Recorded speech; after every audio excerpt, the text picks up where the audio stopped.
Buongiorno a tutti, benvenuti. Good morning everyone, and welcome to this year's meeting edition. Please, let's give a round of applause to our speakers here today.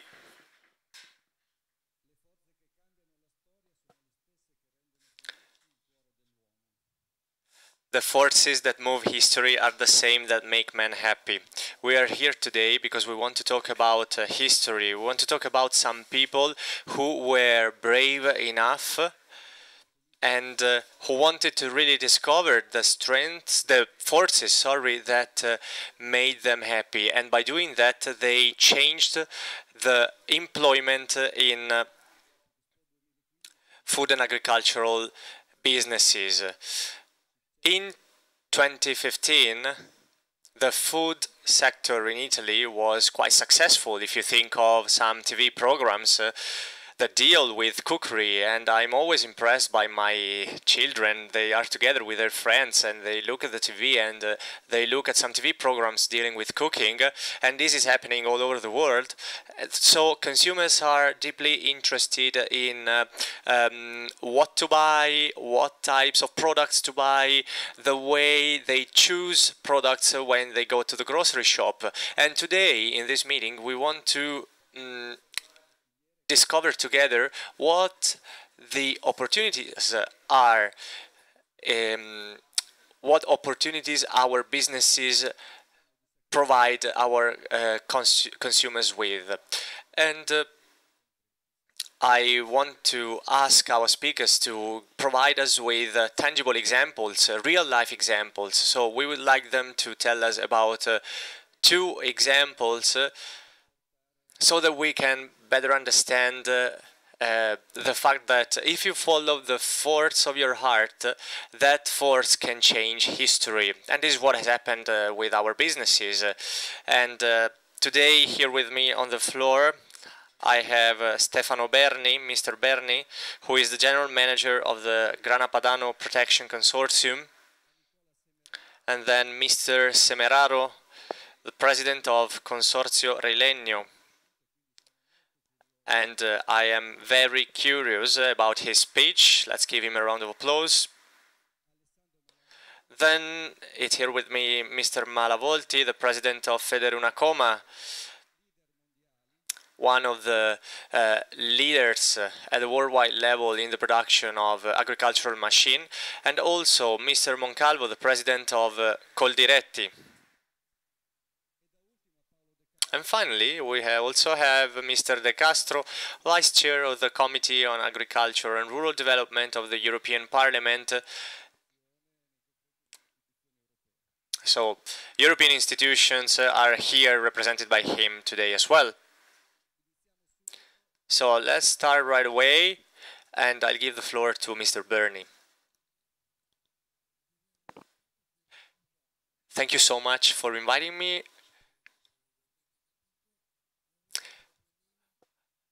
I'm sorry for my voice. I hope you will understand what I say.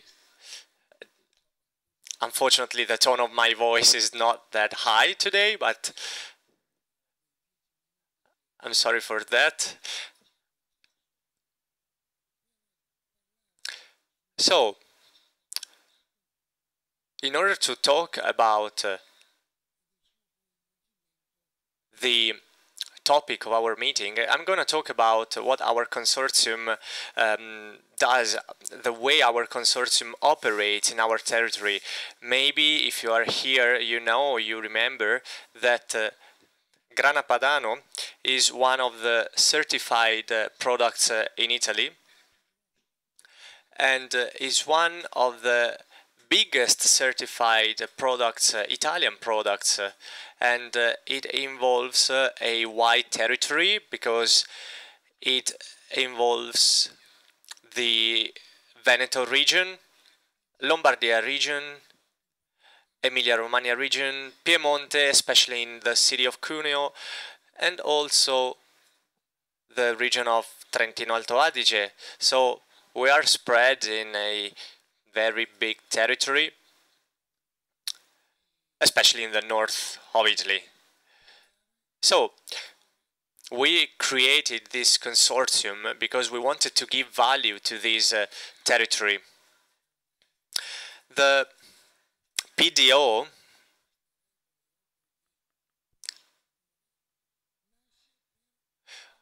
was born in order to give value to the raw material, of course, and to the process of transformation of the raw material itself, because we want to give value also to the connection with its territory. So a connection, a relationship between a product and its territory. And this is where a PDO starts. And of course, this is deeply related to employment. Our Grana Padano Consortium is made up of more than 1,300 stables and 198 companies that sell the product to the consumers.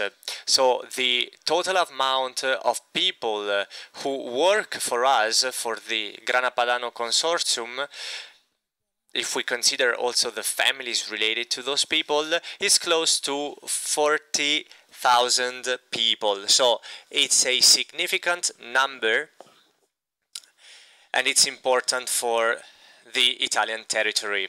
Of course,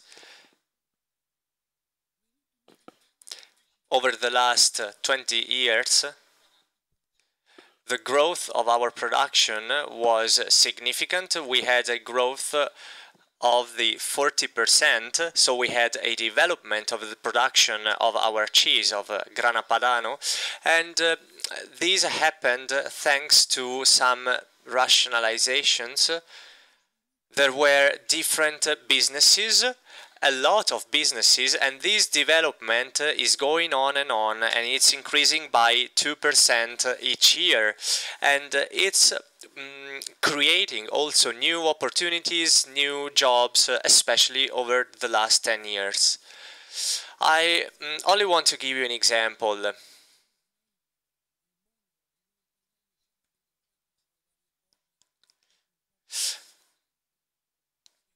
Think of grated cheese. You know, sometimes Italian people are a little bit lazy, but just to say, as I was saying, the product, grated cheese, so you don't have to waste time about doing anything. You just open the envelope and you find it already ready for your dish. So the grated cheese, this perfect and final product, amounts to the 30% of the total production, and it's the product that registers the highest rate of service if we consider the cheese sector.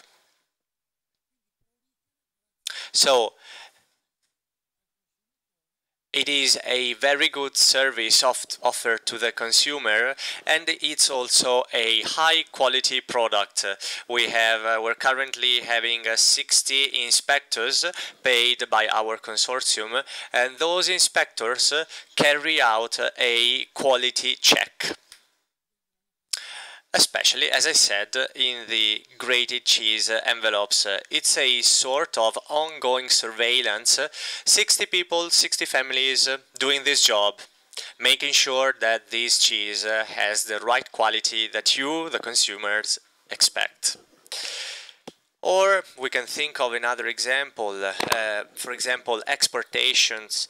Grana Padano is 40% of Grana Padano is exported, and of course exports are quite demanding for us in terms of time and forces and people. I remember when I arrived at the consortium 20 years ago, and when I arrived there, the export sector was far less massive compared to what it is today. So export nowadays is a significant part of our consortium, and it also supports the spreading of our product at a worldwide level. Generally speaking, the food and agricultural sector in Italy, thanks to its quality, and I can assure you that the quality of our products is so high in the food and agricultural worldwide sector, and I want you to know also that we, as a country, Italy has never had a big scandal in terms of food and agriculture. It has never happened in Italy. We only imported foreign scandals from other countries. So, quality of our products, the quality of our products involves people who are qualified as well. And of course, the food and agricultural Italian sector is maybe the best in the world, and quality, of course, plays an important role in these. And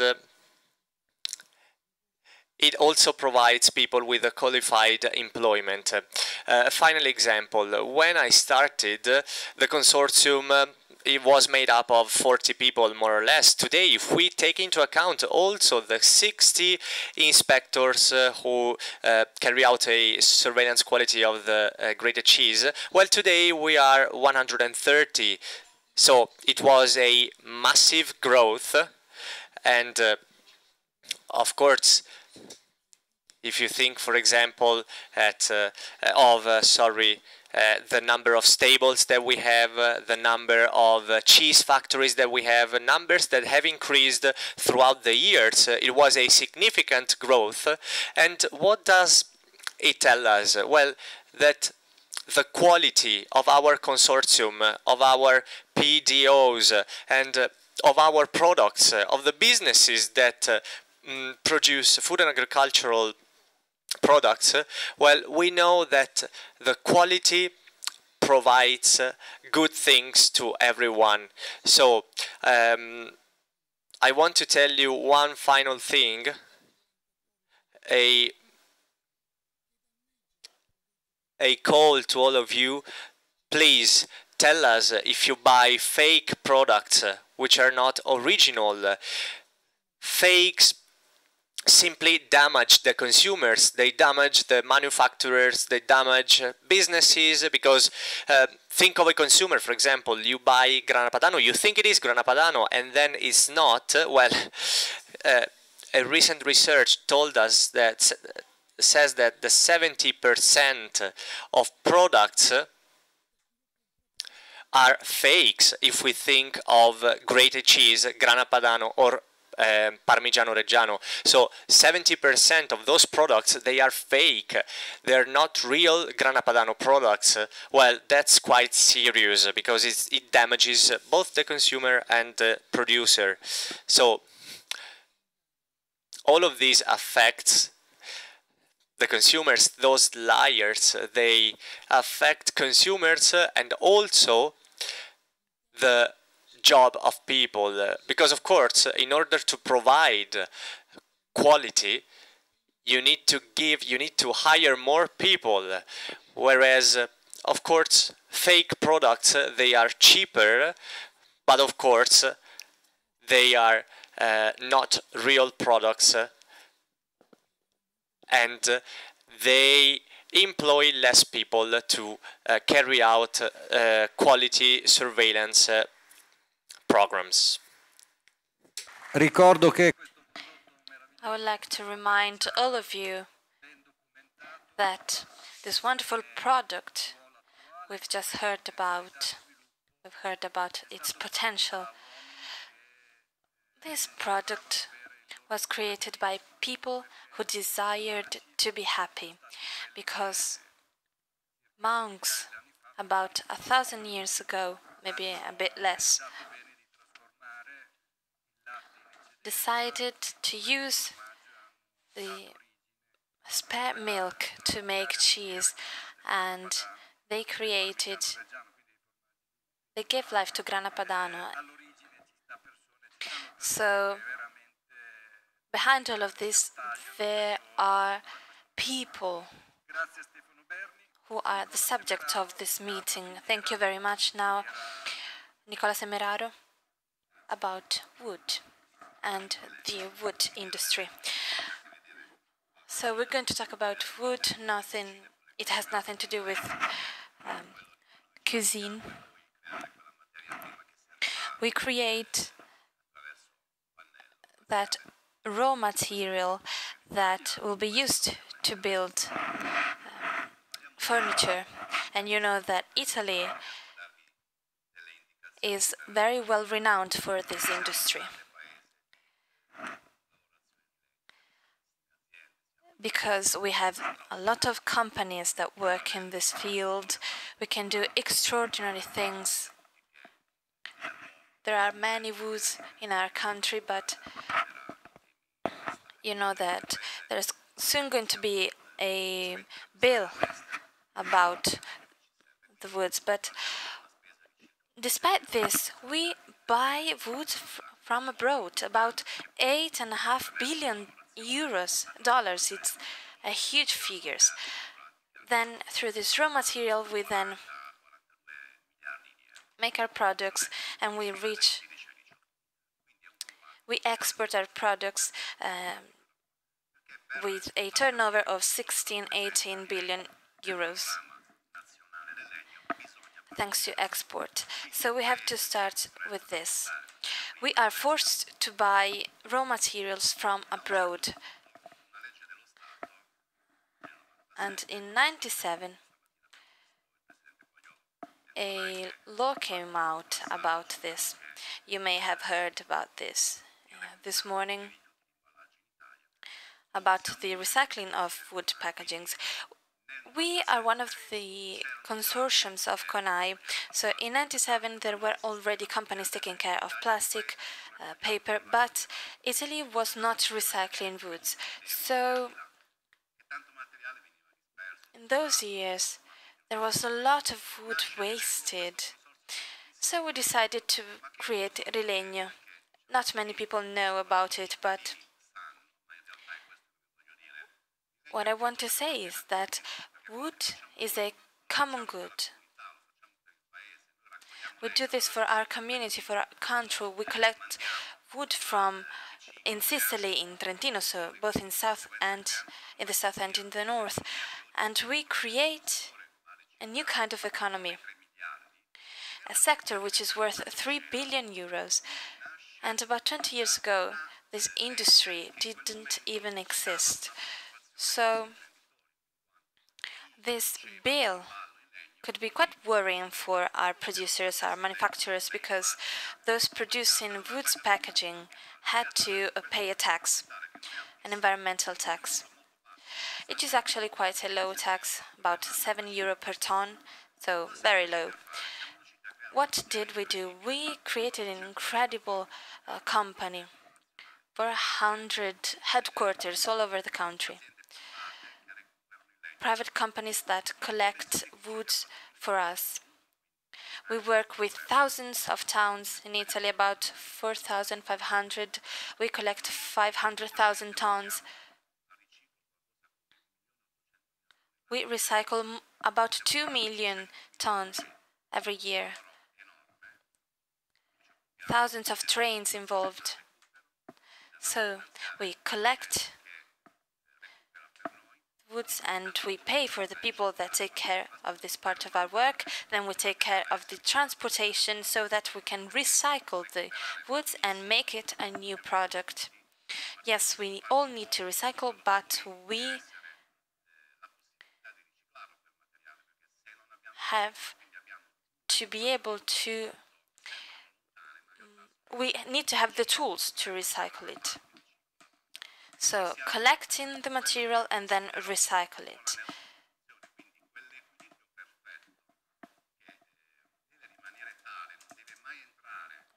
So there's a perfect balance. We should never be affected by external reasons. A kind of joining link. And to maintain this balance, we need excellent organization. An organization that has to use all the parts of the system and to give importance to all of its parts, not to just one piece. Because, as I've mentioned, we used 400 platforms. There are many companies who have invested in this industry, and investors invest a lot of money. Italy is the only country in Europe that produces wood panels with totally recycled materials. So our balance should never be affected by external reasons and by one extreme. So in 20 years we reached this balance, and we cannot stop now because, as I've said, last year we celebrated 20 years of our consortium.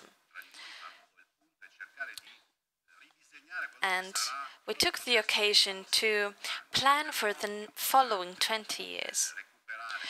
This is extremely important. We need to collect and recycle all materials. We talk about circular economy, not because we are better than the others, but we managed to be successful in this because wood is an excellent material for circular economy. It's very suitable for circular economy. We acted in quite a simple way. When the new bills on waste came out in '97,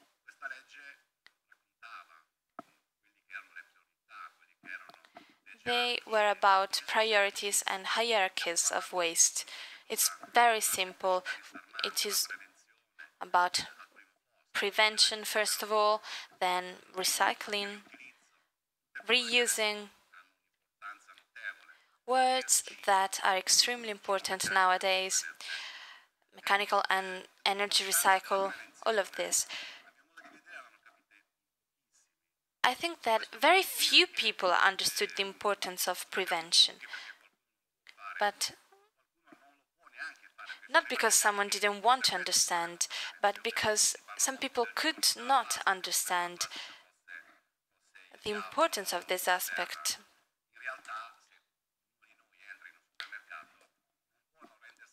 If you enter a supermarket, you immediately understand that we depend on plastic, for example.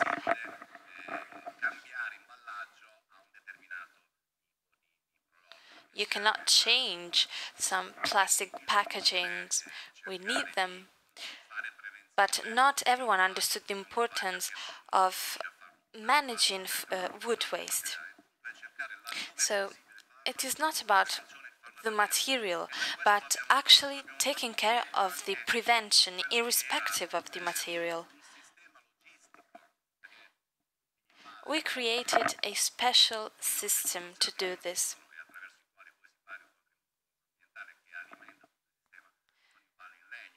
A system that involves several consortiums and companies. We have a precise organization. Our companies produce panels, wood panels, but a few years ago we proposed a possible palette, and many laughed at us. We have excellent figures, huge figures in Italy. We need, for example, 500 pallets to transport our goods. We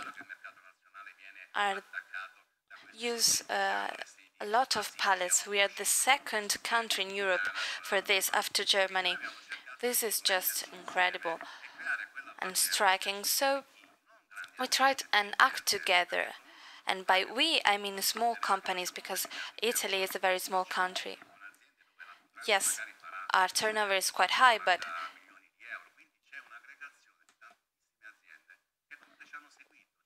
we are still a union of small companies that created to realize a system to reuse, recycle.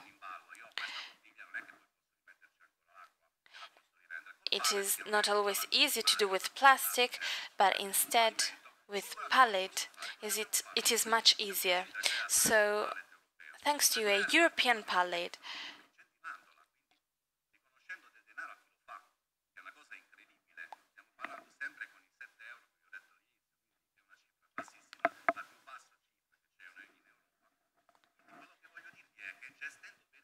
we really managed to make a change. And the price was €7 per one pallet, the tax for each pallet. What I want to say is that we should not exclude companies, but work with them. We are a consortium. We never forget about this. It doesn't matter. The size of the company doesn't matter.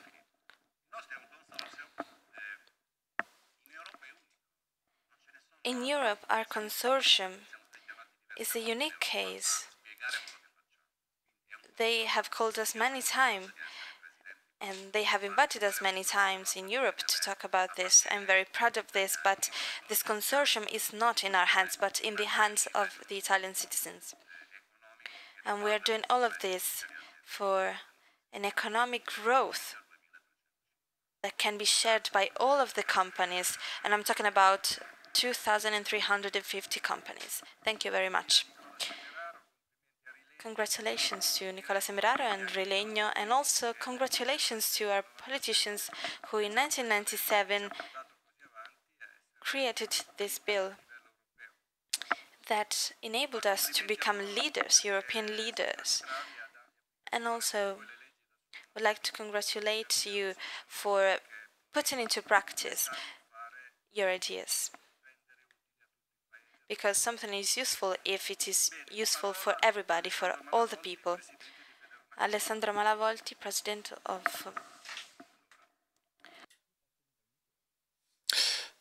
Good afternoon. I'm a businessman, and today I want to talk to you about two stories. Two stories which are related to my life and to what I do. I think that when we think of our sector, we need to think of the people who changed history. The first story is called Amilcare. He's a friend of mine. On the slide you can see the face of this man. He was born in 1934 and he's so willing to work. He's better than me at that, actually. Amilcare Merlo, in 1964, together with his wife, called Natalina, they created a company.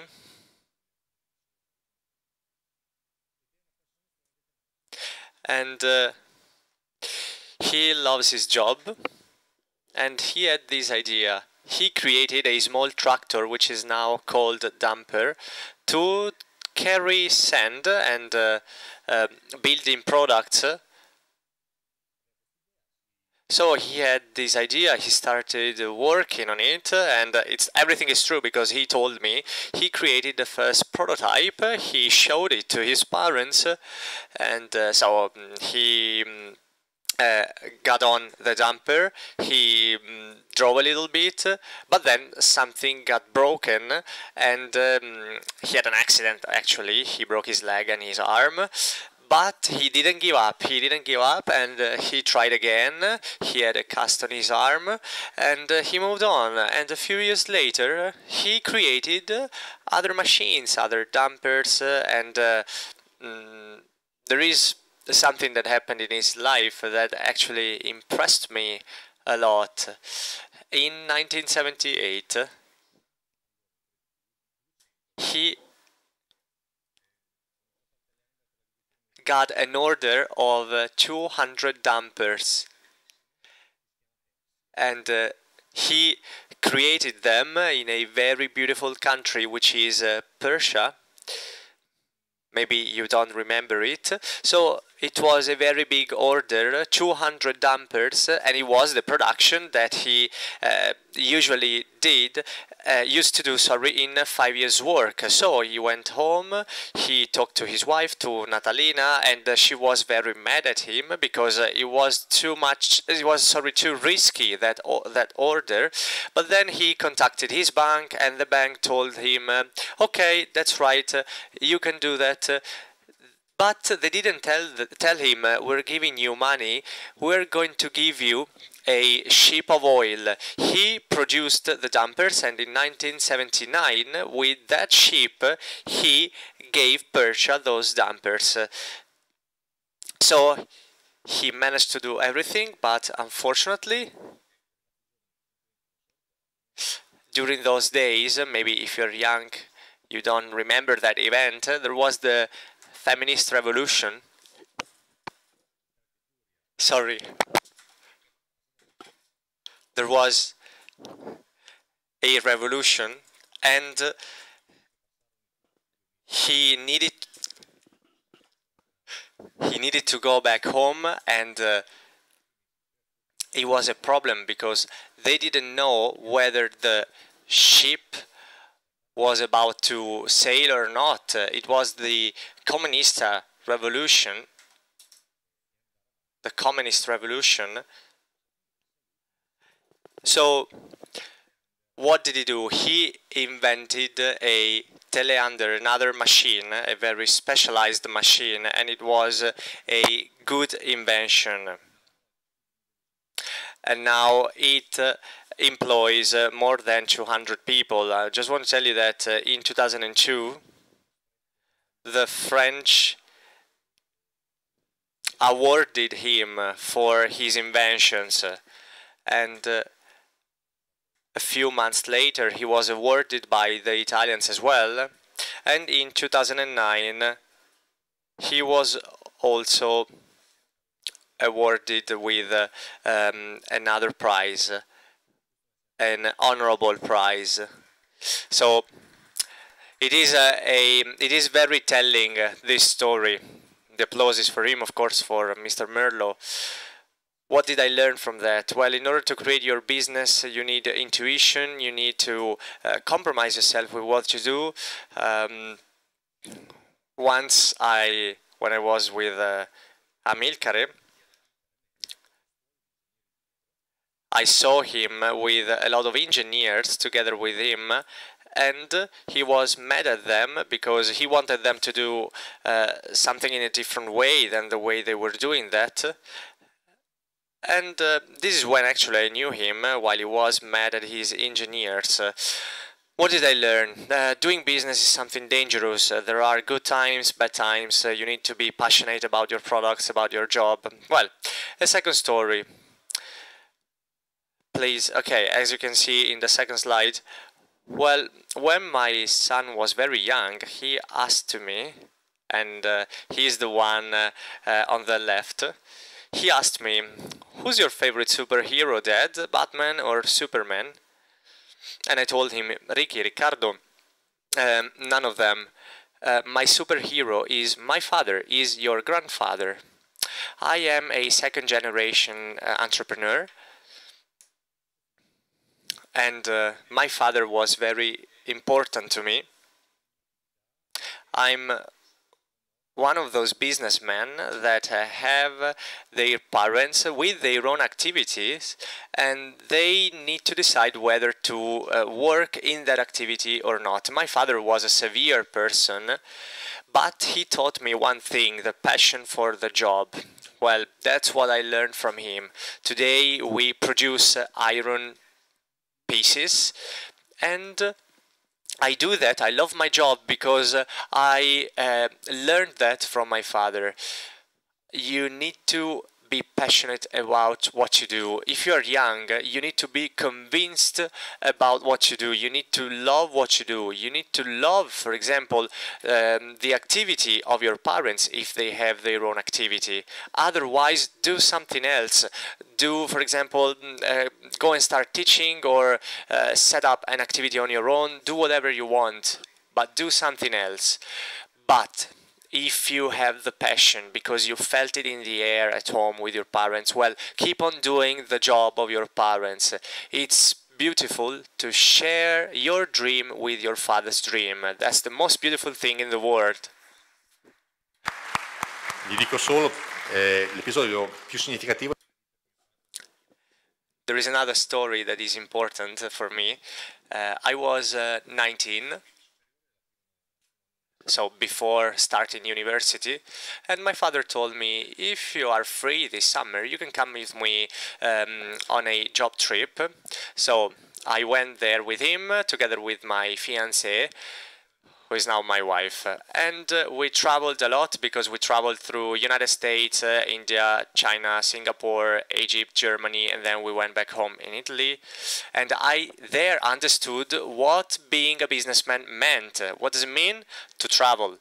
Traveling around, meeting new people. Well, you do not invent anything on the job.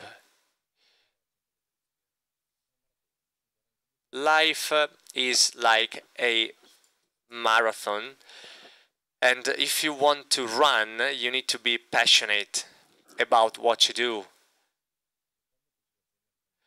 When I decided to own my family company in 1984, there were 80 employees, and now we have 1,250 employees. So we had a significant growth, and I'm happy to do this job. And this is what my father taught me. You need to be happy about what you do. You need to be precise while doing your job. You need to be precise while doing that. This is what my father used to tell me. Well, this is my story. And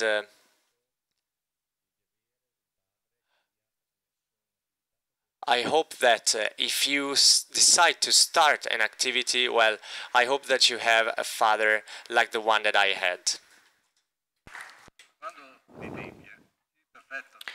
I stick to my time. This morning I saw Alessandro's slides. He sent them to us yesterday. I thanked him because he told his own story together with Amilcare's story. Talking about oneself is always more difficult, and he did it very effectively, so thank you twice. Now I would like to give the floor to Roberto Moncalvo. Thank you very much and good evening. I think that Camillo Gardini's introduction enables me to start my speech by talking immediately about what's important. You talked about the importance of food and agriculture. I'm 38 years old. I'm first of all an agriculture. I graduated in mechanical engineering, but I chose to become an agriculturer. And I ended up being president of Coldiretti, one of the thousands co-workers of Coldiretti, and I represent them all. In 1998, I graduated from high school. And agriculture wasn't at the center of attention. Food wasn't the center of attention. Over the last few years, something happened. And so we started talking not only about food. So we're not talking only about food and agriculture, but young people start doing this job again. Maybe these young people already had a piece of land because it was owned by their father, their grandfather. But there are also young people, I'm talking about people under 35, who didn't have any land and instead chose this path because they are brave, because they were curious, or maybe because they're a bit crazy, because it is a very, very exhausting way of life. And so they chose to become an agriculturer, a farmer.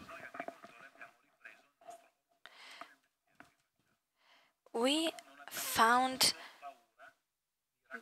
the pride. We rediscovered the pride of being a farmer. When I was at high school, people laughed at me when I said that my parents were farmers. Being a farmer was not seen very well by everybody else. No one was interested in your passions, in your successes. You were excluded. And now tables have turned.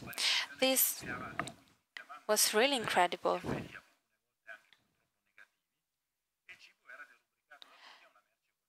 Everyone regarded food as a simple good. What was important was for food to be accessible, to be cheap. But as it has already been said, producing food costs. If you produce quality food, high quality food, this bears a cost.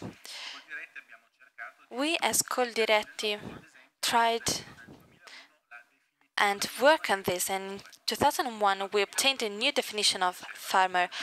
Until 2001, according to the Civil Code, a farmer was someone who had animals and had a piece of land.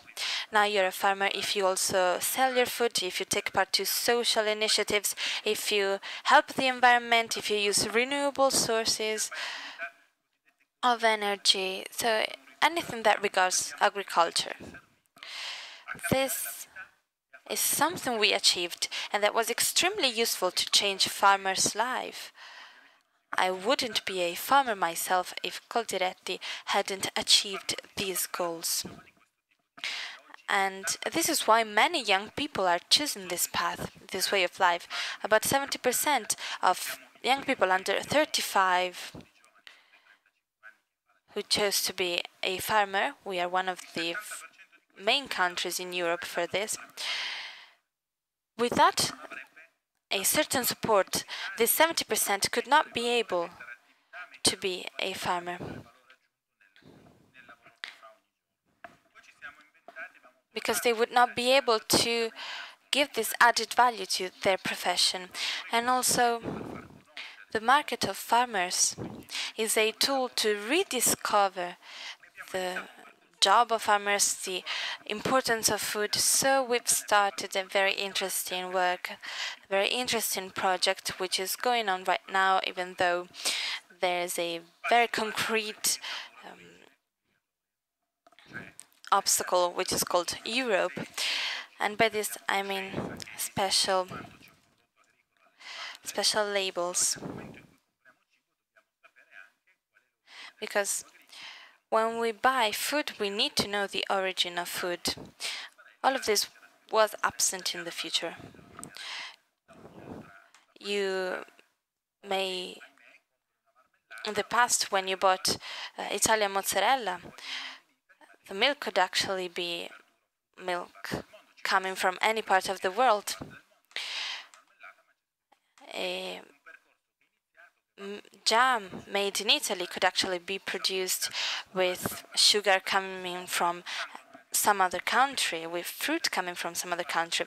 So what was important for us was transparency. We wanted our citizens to have clear information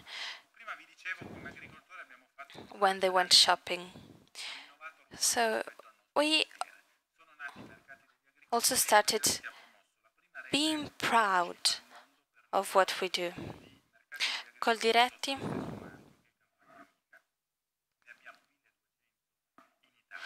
produces, we created a network of 1,200 companies that united in only one brand. And the turnover was about 4 billion euros over the years, in 1 year.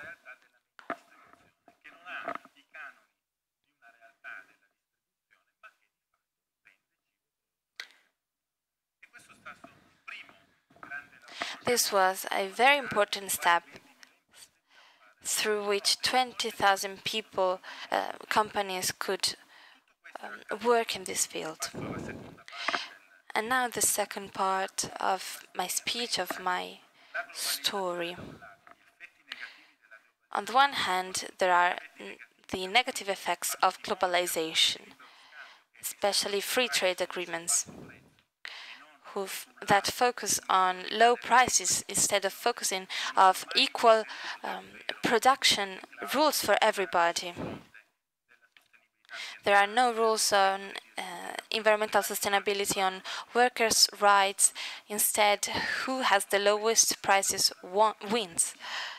And this is usually companies that exploit the environment.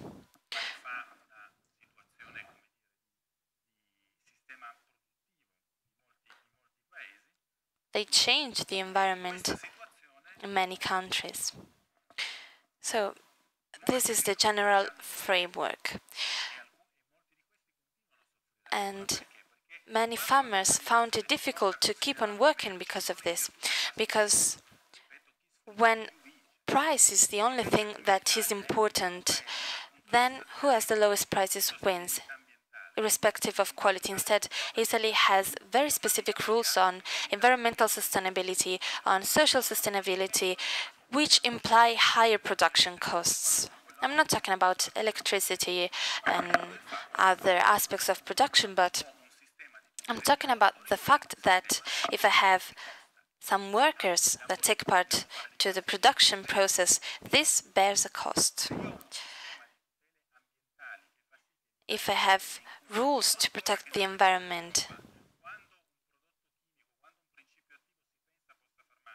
and because of these rules, we cannot use specific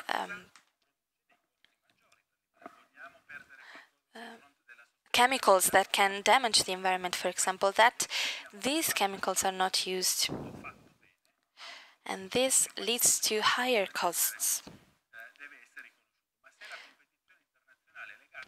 Unfortunately, international competition takes into account price. And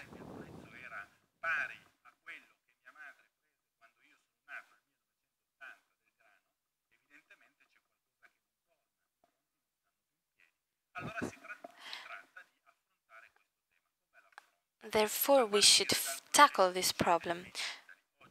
How can we do this? Starting from the made in Italy, real made in Italy.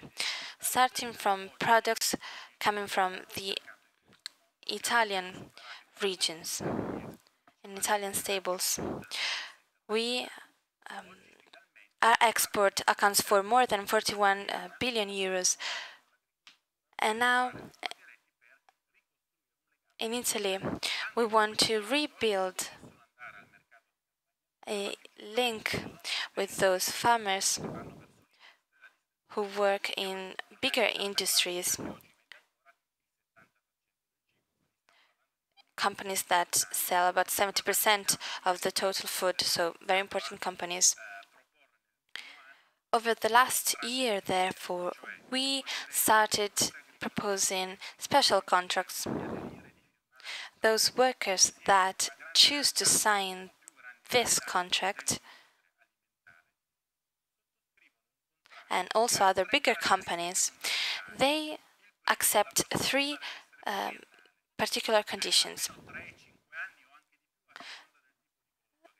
Their work must be multi-annual. And by multi-annual, I mean from 3 to 5 years, so that they can plan their job.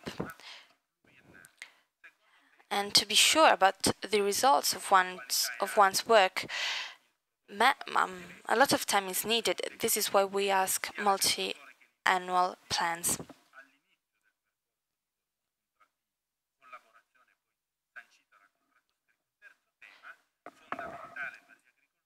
Second subject is quality, very important to us, which we should all agree on. Third is a minimum price, which remains valid for the whole duration of the contract. And the price cannot be lower. Even if international prices are lower, the price of our products, according to this contract, must remain the same. Of course, we need to pay co-workers and also produce quality products. And thanks to this approach, we signed a very important contract on wheat, 6 million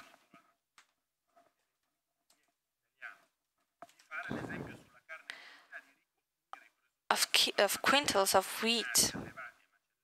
We created a whole chain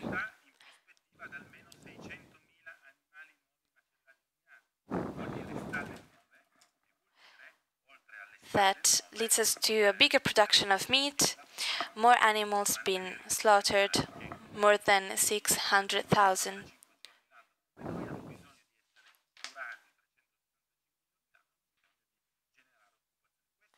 And in this way, we also created new jobs. We started with this kind of chains, then there was also EVO, then tobacco. We managed to create new jobs, new workplaces, and face some difficulties. And we're also working in several other fields, even fields not involving foods. And wood is very important because finding a link between the wood industry and the agriculture industry is fundamental to help our country and understand its importance. Thank you, Coldiretti, and thank you, Roberto Moncalvo, because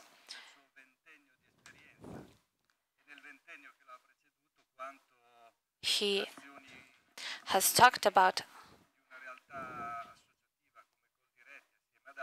how the work of Coldiretti, together with other bodies over more than 40 years, have changed agriculture, how they have been able to face problems and difficulties. Last speaker, Paolo de Castro. Europe is under the spotlight right now, not because we're going to vote in a year, but also because there are still many unanswered questions, political questions. So to our dear friend, we would like to ask a couple of examples. We'd like him to tell us about a couple of examples of a Europe that is alive and that works for the sake, for the good of its people. Thank you. Good evening, everyone. Well, when I was invited, I thought about what I could talk about in my speech. Well, one of the first remarks that I would like to make before giving you some real-life examples, as I was asked by Mr. Gardini, is the following. You know, we always talk about Europe in a bad way. Oh yes, it's Europe's fault, etc., etc. Well, we now have a totally wrong idea. We think that Europe is like a counterpart, is like something that goes beyond us, but actually the situation is different, because we must remember that Europe is us, and on the other side there are Italian people, German people, French people, and keep in mind that Italy is fully represented in Europe, both in the Council, in the European Council, in the European Commission, and in the European Parliament. So Italy is fully represented if we talk about the European level, for example.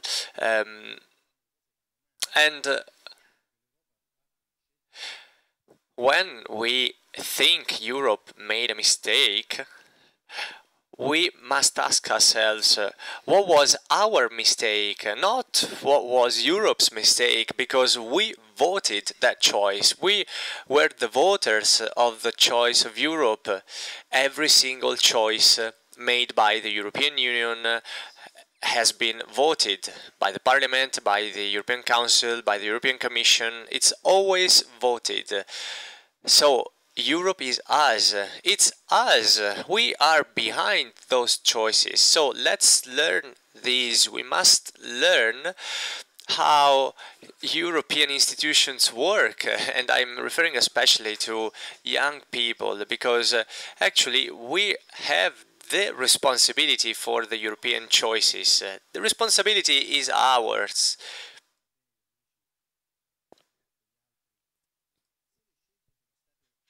For example, in agriculture, if France was the leading country in terms of agricultural decisions, it's not because France was the biggest country, but simply because France wanted it, because France took part in those decisions. The French, they were in the European Commission, in the European Council, they made proposals, and this is why finally they made some final decisions.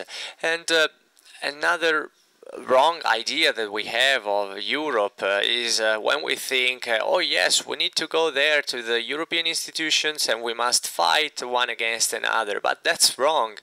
That's a wrong attitude. We can achieve good results if we work hard, if we are humble, if we are aware of other people's problems, if we want to share solutions to everybody's problems, because if we work alone, we're not able to solve any problems. I can assure you that by working together, we can achieve great results. Maybe it's hard, but we should start sharing solutions, sharing possible outcomes together with other countries. And I think that we have made significant improvement in this sense, thanks also to the European treaties, because, you know, a lot of us, we were complaining about Europe, but then we have the Treaty of Lisbon that gave more power to the Parliament, and it was a fundamental treaty. So the Parliament nowadays has got a fundamental power. It's even higher than Commission and the European Council. So the Parliament is fundamental in the European institutions. I have lots of examples of European regulations that were approved, that were passed, and also that were proposed by Italian people. I think, for example, the price fluctuations and of the requests of the concerning the Grana Padano product made by Italy. So we have examples of it in our history. And think about it, today the Grana Padano Consortium, they can program their growth according to the market, to exports, to every aspect. They can say, okay, now this year we're gonna grow by 2%, 1.5%. Well, this is something they couldn't do before. They couldn't foresee what their production would be. Well, today is not the same anymore. Today we stabilize the prices, and thanks to the Treaty of Lisbon, thanks to the European institutions, we have a weapon in order to protect our consumers. But how do we fully accomplish this, and even more if we work together with the other countries, with the French, with the British, with all the other countries belonging to the European Union? I think, Camillo, that this was important. I wanted to start my speech by saying this because it's important for us to keep it in mind. I was impressed by Alessandro's story about his father. Well, and this is why I wanted to give you this message. You know, we are living in a very superficial period. We are living in the fake news era where everyone says something, they write it on Facebook or on other social networks, and everyone else believes in that. Well, I want to tell you, and especially to you young people, well, it's very easy to destroy everything that we have built throughout the years. It takes nothing to cut off a tree. Well, it's the same with Europe. We have built Europe together. And this Europe allowed us to live in peace after years and years of war, but we always forget about that. This applause is for Europe, of course. I'm proud of it. We always forget these steps forward that we've made thanks to Europe. Today we take everything for granted. Today we minimize those steps, those results that we have achieved. Look at the United Kingdom. Look at what's happening there. The United Kingdom, full of fake news, full of lies, and people voted the Brexit. And as you can see, if you read the newspapers, it's something dramatic. It's a suffering for the British because they would like to go back. They don't want Brexit anymore. And we have foreseen a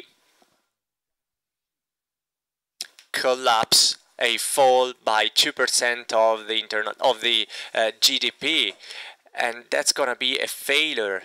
That's something desperate. I experience it every day at the European Parliament. Lots of people are aware of the mistake the United Kingdom has made. It's easy to destroy what we have built, and it's more difficult to build up things. So when you think about Europe, think of what you can do every day for Europe.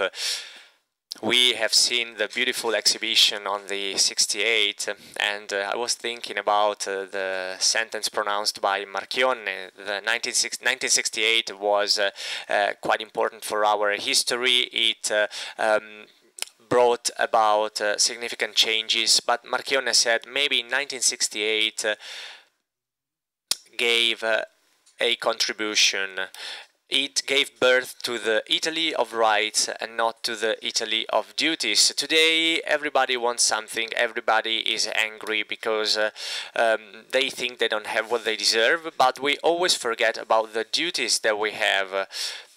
We never think about what we can do to other people. We always complain about what other people do not do towards us. Well, we are Italian citizens. We need to change our mind. Roberto knows it very well. We have been working a lot on labeling, and we made steps forward thanks to European Union, thanks to the European Parliament, because we made some choices. Well, and we did it also because it was thanks to Italy, at least in part. It's not the other countries who need to solve our problems. It's us, it's Italy that needs to work together with other countries to solve its own problems. If you think of the European Parliament, we have been working on a new directive which deals with fake products, with disloyal, with unfair competition in terms of our products, our markets. We've been working on this directive quite a lot. And of course, because we care about the food and agricultural sector, we are working on this directive, and as we did with a very important regulation some time ago, the Omnibus, as we did it, as we worked with it, with Omnibus, we're now working on this directive, and I hope it won't take that much to finish working on this directive. And that's going to be a further step towards the small and medium enterprises in the food and agricultural system. I'm sure we will help them through this directive, also because I know that we have 40 billion euros in terms of export, so we are a symbol for the entire world.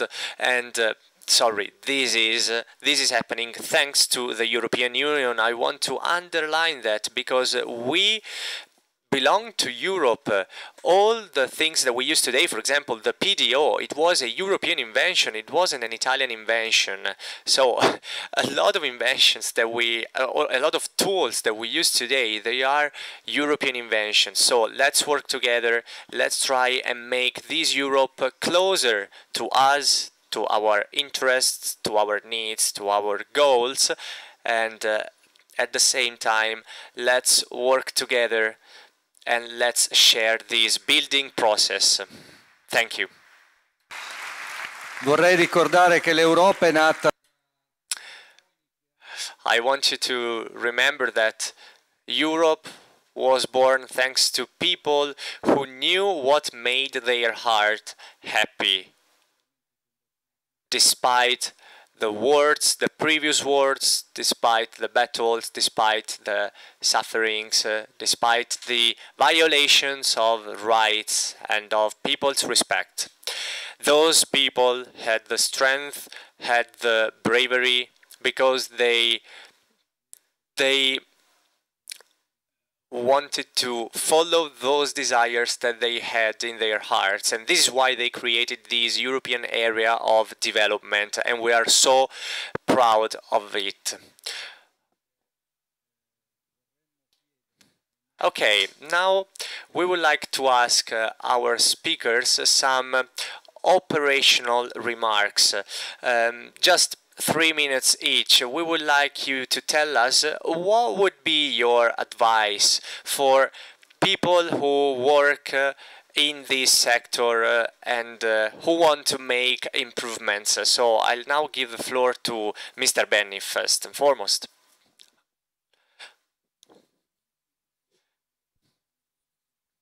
Well, it's difficult to give teachings, at least for me, but there is something that I can say. I was impressed by the Castro's speech and Moncalvo's speech. They were talking about the future. What kind of advice can I give young people, people who want to build, to invent their new future? Well, my advice is the following. Try and not be superficial, because being superficial is more and more common. Unfortunately, it has been more and more common over the last few years. So instead of being superficial, try and do something else. Try and build your own skills. Use your own skills. Mr. De Castro was saying something before that impressed me, because he talked about people's skills. Of course, everybody should use their own skills, especially the ruling class, politicians. It should be something natural, you know, that people belonging to the ruling class use their own skills. But I'm quite astonished and quite upset as well when I see that there are some people, even in the ruling class, who do not use their own skills. Well, how is that possible? That's not possible at all. Well, in my opinion, this is the most important thing. You should develop your own skills. You should use them and do not be superficial. And please go and visit the 1968 exhibition. I'm almost 63. In 3 months it's going to be my birthday. So I'm quite older than all of you here. This is why I have clear memories of that period of 1968 and of the aftermath of that year. I was attending high school, so I experienced that historical period. And this is why I can say that I am aware of the skills that are needed for a transformation. I want to conclude my speech with a sentence by Marchionne.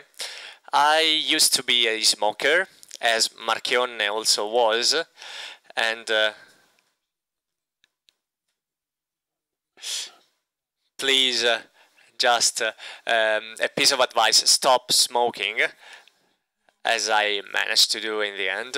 Well, I remembered this sentence, these words pronounced by Marchionne. We were in a hotel in Milan, and we were smoking together. It was 4 or 5 of us. I don't remember what we were talking about, but you know, when you are there together with other people smoking, maybe at night, you say, oh yes, I should stop smoking, I don't want to smoke anymore, but still you're smoking together with other people. Well, that was the scenario, okay? And what did he say? What were Marchionne's words that impressed me that much?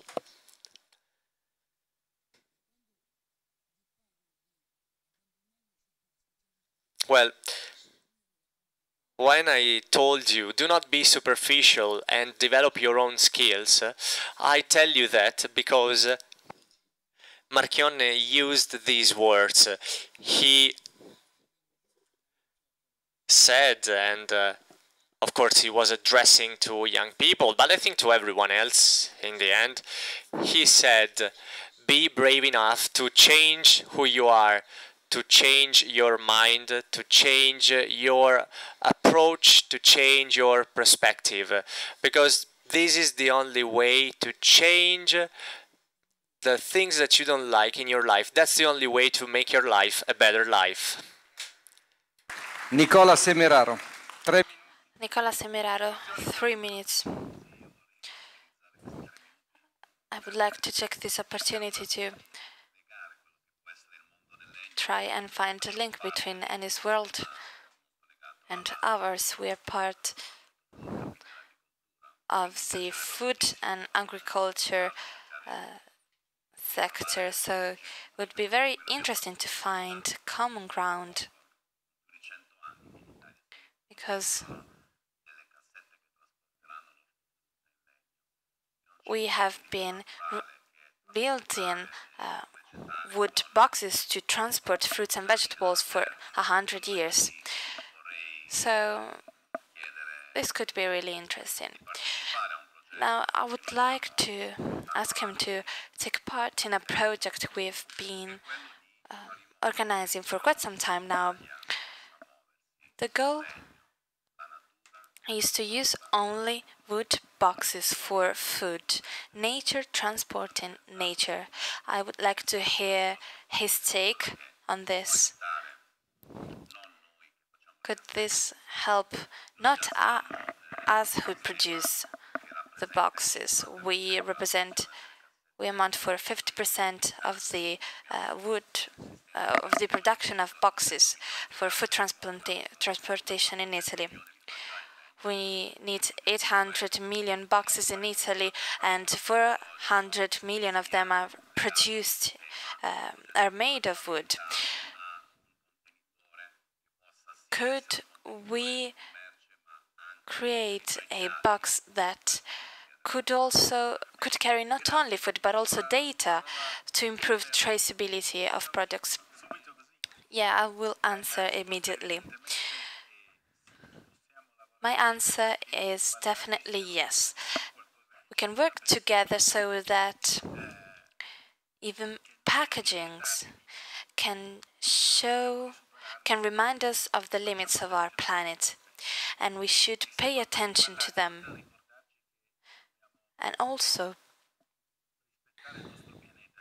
packagings should remind us that we should respect our planet, and also in this way could remind us something else about transparency, for example. Transparency is not only about a label. So we totally agree with this, so we'll definitely continue this discussion over the following days. Thank you for your question. Excellent. Alessandro? Now, I'm way too young to teach anything to anybody, but I can tell you about what I've learned over this almost 25 years of work. If you want to be an entrepreneur, you need to travel. Don't be afraid to dive into the world. I spent 6 months abroad every year, and the other 6 months I spend taking care of the production. My wife is very happy when I wash my shirts because they are always dirty of oil. But this is how you do it. You don't become entrepreneur by sitting behind a desk. Don't think that calm, relaxing, clean jobs exist. If you want to be an entrepreneur, you need to get your hands dirty. There's a wonderful example, Casey Stoner, the first one to drive a Ducati and to win a world championship. When he stopped racing, he didn't remain in that world with beautiful women and with umbrellas. He became a farmer. He gets his hands dirty. You see him in pictures with tractors, with plows. Another thing I've learned is you need to be prepared. As De Castro said, there's way too much superficiality. It is just devastating to see this superficial approach, for example, in politics. When you don't know something, you study it. You cannot know everything, but you need to study. I was an entrepreneur. I had been asked to become a president, and I decided to be prepared. I studied for this. I don't want to make mistakes, and I don't want to make others make mistakes. And also, being an entrepreneur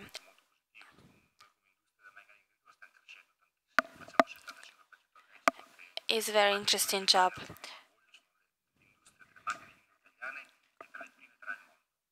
We produce many products. We are one of the leaders in our field together with the USA and Germany.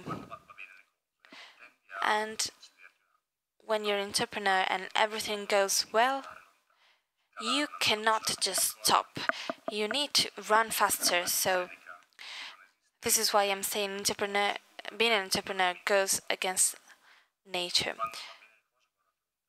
When everything goes well, look in front of you, look to the future. When everything goes bad, don't look to the future, because otherwise you'll only see desperation.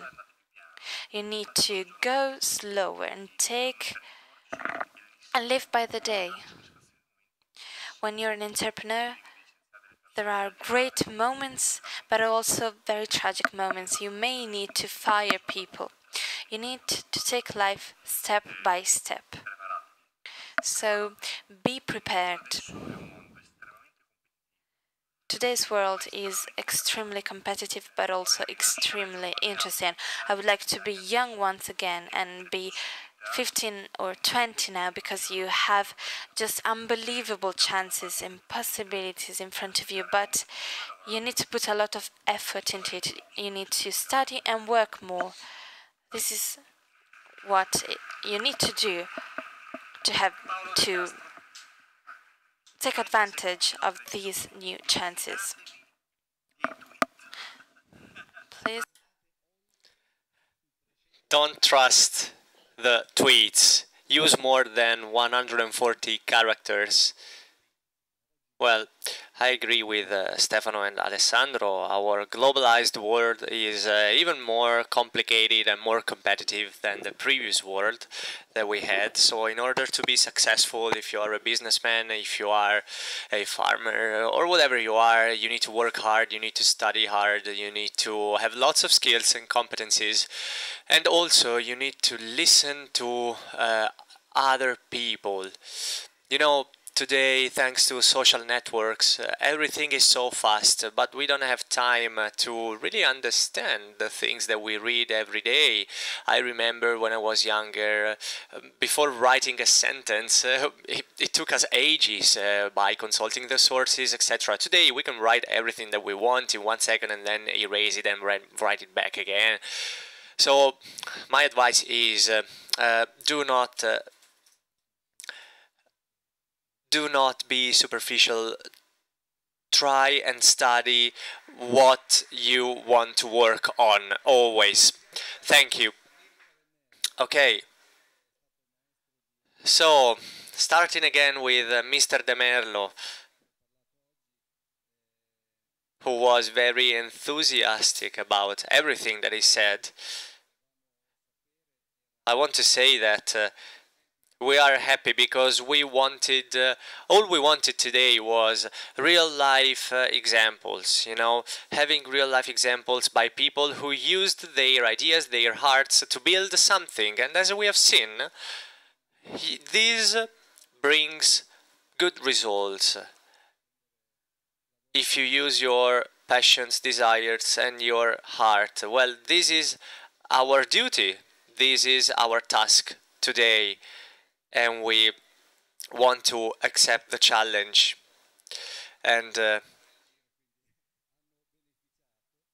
I also invite you to visit the 1968 exhibition and also the CDO Agroalimentare exhibition, which is upstairs, because you know, it is related to this meeting and it shows you very common stories and the way common people can change history, can change their own life, can change the lives of other people and of entire populations. The title of the exhibition is So We're Now Hoping Again. You can find it in the A5 pavilion. I thank you all. I thank you all for being here. I thank all our speakers. Goodbye.